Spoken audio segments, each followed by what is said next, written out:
We just pressed the reset button very quickly. Now we're in full control. Rishi Sunak was in Coventry this morning to publicise government help for apprenticeships. He also wanted to refocus attention away from headlines suggesting Penny Mordaunt was being touted as a replacement leader. Supportive newspapers wrote of number 10 rage and previewed Rishi Sunak's promise today that his economic plan was starting to deliver. I know things are still tough, but our plan is starting to work. Inflation more than halved and falling fast. Growth higher than anyone expected. Debt on track to fall. Sunak or Mordaunt, who's better for the election?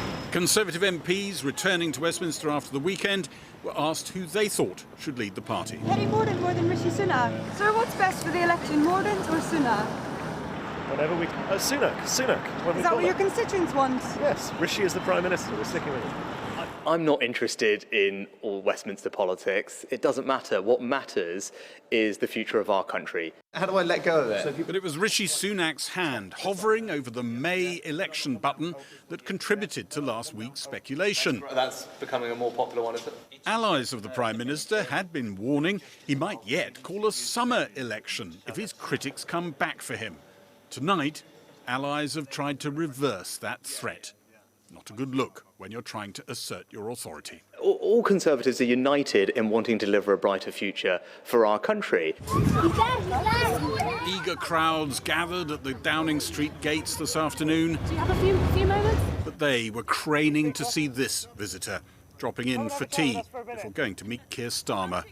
The current resident, Rishi Sunak, remains dogged by opinion polls, looming local elections, and some restless MPs.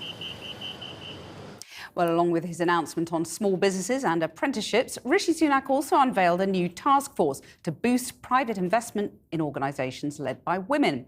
The co-chair of the new organisation, Debbie Wosskow, an entrepreneur, former advisor to the Conservative government and a non-executive director of Channel 4, was at today's event with the Prime Minister, and she joins me now. Hi, Catherine. Debbie Wosskow, why is this task force needed? Set it out.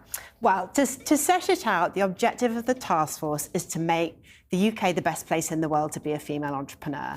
And the way that we make that happen is to create the world's largest funding pot to back female founders of 250 million. And as co-chair of the task force with Hannah Bernard from Barclays, that's our objective. Now, the amount of money that goes to back a female entrepreneur in the UK has remained around the 2% mark for the last decade or so, and it needs to change. But has it not changed so far because of sexism in the city and finance? Is that part of the problem? It's hard to unpick, and that's why we think it's really important to signpost a funding pot. On one side of the table, only 2% of venture capital partners are female, 11% of investment committees are female, and so there's absolutely a disconnect between women investing and women investing in women. Only 14% of angel investors in 2022 were female. So the importance of this funding pot is critical, and it's an industry-led initiative, but it's backed by government, and that really matters. It matters to us to get the support of British Business Bank and the pension funds to make this funding pot happen. And, you know, the UK as a whole is much less entrepreneurial than the US. That's been the case for a long while, and it still is the case. Did the former Prime Minister Liz Truss have a point that high taxes are stopping people setting up their own businesses? They're curbing the enthusiasm of small businesses, for example. Well, I think that we're still a nation of shopkeepers. I think what we need to do is to unlock that potential. If women were raising money at the same rate as men and building businesses in that way, we could unlock another 250 billion for the UK economy. So I have one dog in the fight. Women-led businesses deliver better returns than male-led businesses, 35% better returns. So this is important. It makes a difference. We need political support to change the environment and to create more wealth and more entrepreneurs who are women in the UK. But is high taxation part of the problem? Well, actually, one of the things I think we do really well in the UK is the tax reliefs that are in place to encourage angel investors to invest. So SEIS and EIS are really important. not enough people know about them, and not enough women know about them. So actually, those are tax reliefs you just They are mentioned, tax yeah. reliefs, yeah. And it's one of the things that the UK does extremely well, that the US is actually jealous of. But let's do more of it, and let's do it better. Well, you were there side by side with the Prime Minister today. You know, the economic growth has been stagnant for 15 years, pretty much. You know, MPs are plotting against him, as Gary was just reporting. Does it astonish you that when there are the scale of economic challenge that we're currently facing, that there is this infighting and that people want to get rid of him? I want decisions and I want political support. And I think it's inevitable that political stability has an impact on economic stability.